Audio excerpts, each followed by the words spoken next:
Salut à tous, et ouais, on est de retour, mon Kawe et moi on vous souhaite la bienvenue dans ce nouvel épisode de géocaching. Aujourd'hui je vais aller chercher une géocache qui se trouve dans un lieu qu'on appelle la Fontaine de la Solitude, c'est pour ça que je suis tout seul. En fait personne n'a voulu venir avec moi, c'est triste. Donc ça fait un petit moment que j'ai pas fait de géocache et j'en suis désolé. Je vais essayer d'en faire plus souvent mais c'est difficile puisqu'en ce moment je travaille. Et j'avais un peu perdu la motivation puisque ces derniers temps les géocaches j'ai tendance à pas les trouver. Et j'ai rencontré quelqu'un donc pendant que je faisais le travail le plus gratifiant du monde. Les amis, la sauce potatoes. Elle espère bien, sinon je reviens, elle casse la gueule, je connais pas, moi je suis... Qui m'a dit ouais, il faut que tu refasses des vidéos, c'est génial, j'ai envie de m'y mettre, etc. Et cette personne-là m'a motivé à continuer et du coup j'ai encore eu d'autres personnes qui ont continué à me motiver. Je suis comme en train de faire une vidéo, en train d'utiliser un satellite pour trouver un tupperware caché dans la forêt. Je veux dire, c'est quand même extraordinaire, non? Et vous êtes en train de regarder ça. C'est vrai que j'avais perdu un peu de motivation parce que quand on trouve pas les géocaches, quand on fait tout le chemin pour la trouver, qu'elle y est pas, qu'elle a été déplacée, c'est un peu décevant quoi. Et regardez, ce décor quand même est absolument extraordinaire. Et donc la Fontaine de la Solitude se trouve à 1,6 km. Alors il y aura sûrement pas mal de cuts puisque je vais pas parler pendant 1,6 km. Je suis extrêmement enrhumé, je ne sais pas si ça s'entend, mais là ça s'est entendu. Et donc je suis désolé si jamais je renifle tout au long de la vidéo parce que je suis enrhumé, voilà. Alors comme je l'avais promis la dernière fois que j'avais mis ce Kawe, aujourd'hui j'ai mis des gants, puisqu'on va sûrement fouiller dans les coins les moins propres de la forêt. Et du coup je vous conseille aussi de mettre des gants quand vous faites du géocache, parce qu'on sait jamais sur quoi on peut tomber quand on plonge la main dans la forêt. Plus que 1,5 km, waouh, on se rapproche tellement vite, c'est dingue. Et vous sinon ça va? Mais vous pouvez pas répondre, hein. Putain. Je me fais un peu chier tout seul sur le chemin quand même, hein. C'est pas... Les géocaches sont presque là, et avec ces fougères sur mon visage, je suis sûr de ne pas me faire repérer.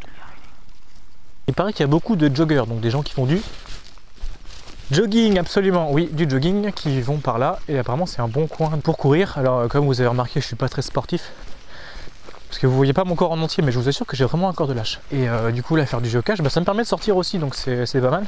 Ça fait au moins 4 fois que je passe à côté de choses dans ce style-là. On va aller voir ce que c'est directement.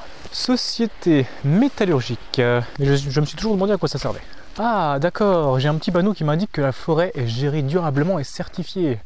Pour assurer l'avenir des forêts, choisissez des produits en bois PEFC.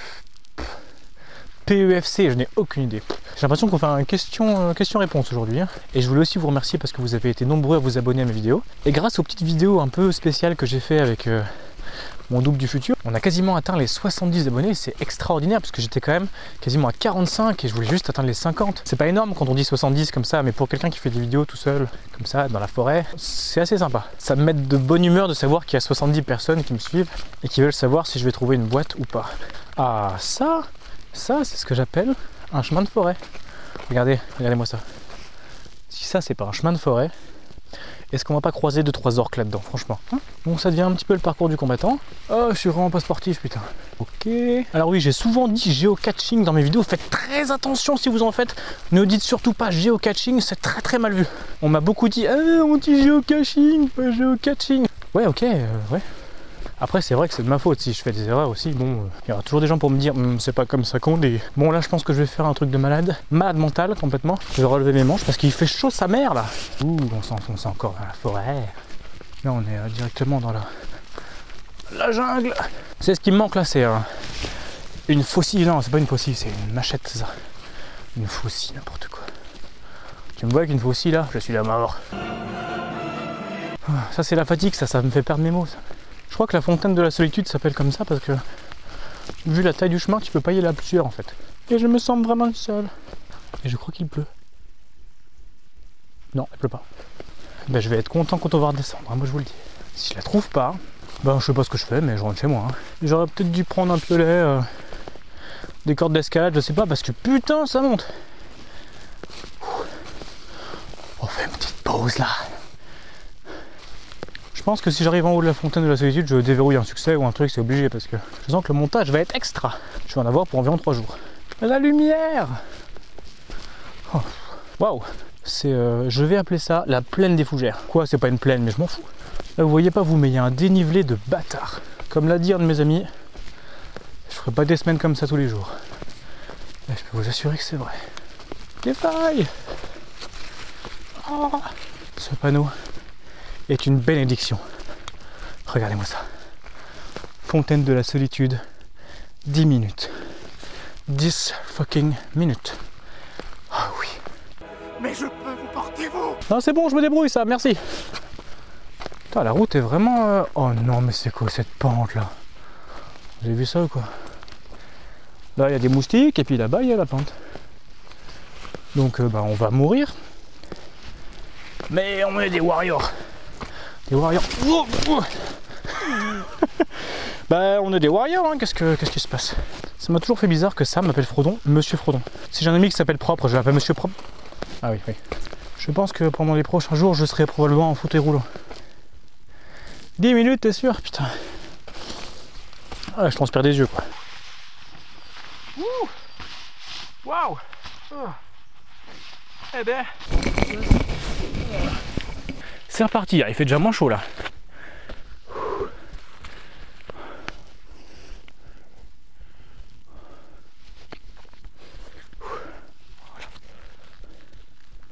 Vous y avez cru, hein? 1 km à pied, ça use, ça use. 123 km à pied, ça use, ça use. Oh non mon Dieu, je suis arrivé. J'y suis. Merci. Est-ce que c'est pas une belle fontaine ça, franchement, hein? On y est. Maintenant qu'on est arrivé, il est peut-être temps de chercher le géocache. Je serai soi-disant à 19 mètres. C'est vrai que les positions sont pas vraiment exactes en général, hein. Ça m'étonnerait pas là-dedans. Ouais, mais là il y a de l'araignée là. J'aime pas trop les araignées. Un caillou là-dessous là, non? J'ai bien fait de mettre des gants là. Je peux vraiment fouiller dans la merde. Waouh, il y a un sacré trou là. Ouah. Si les coordonnées sont bonnes, on va la trouver. Donc comme je vous le disais la dernière fois, le mode boussole est vraiment très bien fait puisqu'il indique la direction de l'objet et la distance. Donc là vous venez de voir que ça vient de s'actualiser comme une merde de 30 à 16 mètres et que la boussole fait juste n'importe quoi. Je vais quitter un peu le mode boussole, on va voir ce que ça me dit. Et là on a une sorte d'énorme souche. Oui, j'ai une sorte de malédiction avec les souches, je sais pas. Et on est à 3 mètres. Alors là, si je la trouve pas vraiment, dedans, dans la souche, est-ce qu'une souche va me porter bonheur? Elle pourrait sincèrement être cachée dedans. Et il me dit maintenant que je suis à 36 mètres, mais c'est du grand n'importe quoi. Ah, j'avais de l'espoir là, ce bout de bois posé là, aurait pu vraiment bien cacher l'emplacement. Malheureusement non. J'ai l'impression de ne pas être le seul à être passé par là et à chercher le géocache, hein, parce que le bois est vraiment bien entamé. Bon, allez, je pense qu'on va utiliser l'astuce parce que ça devient relou. Au pied de l'allier entre deux roches. Qu'est-ce qu'un allier? Un allier, c'est une aide peut-être, non? C'est un arbre, je sais pas ce que c'est un allier. Donc il doit bien y avoir deux roches au moins quelque part là, parce que là j'ai les roches bien sûr de la fontaine. On va utiliser le flash. Il n'y a pas l'air d'avoir grand chose entre ces deux roches là. Au pied de l'allier, donc c'est au pied de quelque chose, donc ça peut être au pied d'un arbre, ça peut être au pied... Il n'y a que ça ici. Donc on va partir sur le fait que l'allier c'est un arbre. J'ai la forte impression qu'on ne va pas la trouver. Entre deux roches, hein. L'astuce me dit entre deux roches. Il n'y a pas 15 000 roches, je veux dire. On est en forêt. Je suis d'accord qu'il y a beaucoup de roches en forêt, mais là précisément autour de cette fontaine, qui n'est pas du tout une fontaine, il n'y a pas 15 000 roches. Est-ce que j'ai internet pour faire une petite... Bah non, bien sûr que non. J'aurais bien cherché sur Google ce que c'était qu'un allier. Toulouse, je ne trouve pas, bien sûr que non, ça continue. Ah, c'est Popol88 qui l'a posé, dis donc, on a déjà trouvé une cache de cette personne. C'était à la chapelle, je m'en souviens. Et vous aussi, j'en suis sûr. Tout ça pour ça. Je cherche encore. Vous êtes tout près. Oui, il paraît. Pourquoi est-ce que je fais toujours ça quand il fait un temps de merde? Il n'y a pas de roche dans le coin là, c'est quoi ce délire là? Il y a une forêt, il n'y a pas de cailloux? Il me dit que je suis à 5 mètres dans cette direction. Et bah, t'entends le coup? Qu'est-ce que c'est que ça? Ah bah c'est un cul de bouteille de vin, d'accord. Un truc avec un chiffre dessus. Qu'est-ce que c'est que ça? Ah, c'est un bout de canalisation, d'accord. C'est pas du tout un géocache en fait. Oh! Attaque furtive d'une branche. J'ai l'impression d'avancer sournoisement, comme ça, comme si elle pouvait m'échapper, tu sais. Je pense qu'elle a été enlevée. Ça, c'est peut-être un allié, tu vois. Ça, c'est peut-être un allié pour te dire, allez, c'est par là la marche. Mais si c'est au pied entre deux roches, moi je vois que là. Hein. Bon, après, on s'est bien amusé, on a fait une bonne marche, mais j'aurais bien aimé la trouver celle-là, quoi. Voilà, voilà. Tant pis. Voilà, ça m'énerve un peu, mais bon, c'est pas de chance. La prochaine fois, on le trouvera peut-être. Alors, vous voyez, ce champignon-là n'est pas du tout comestible. Voilà, très important à savoir. Donc voilà, merci d'avoir suivi quand même cette vidéo. Je vous retrouve la prochaine fois, peut-être pas la semaine prochaine, mais la prochaine fois dans une nouvelle vidéo géocache. Et en attendant, portez-vous bien. Bisous. Eh merci, j'espère que t'as mis la sauce potato là. Parce que sinon je reviens, ça met les cousins et tout, et je te casse la gueule, tu me connais pas, mais j'ai un chou. Connard. Ah, merci, vous avez mis les sauces? Ouais, c'est bien. Et tu sais qu'hier, je vais te dire un truc. J'étais avec Michel, tu vois. On a pris les binous au Cap d'Agde. C'est le bar au bas de la rue. Ouais. C'était énorme, c'était trop bien. Après, on est allé au PMU. Et je raconte à Michel le truc. J'allais chercher les patates dans le champ, tu vois. Et là, qui c'est que je croise? Jean-Mich. Jean-Mich sur son tracteur, comme ça, en train de prendre le bois et tout. Et... Tout ça.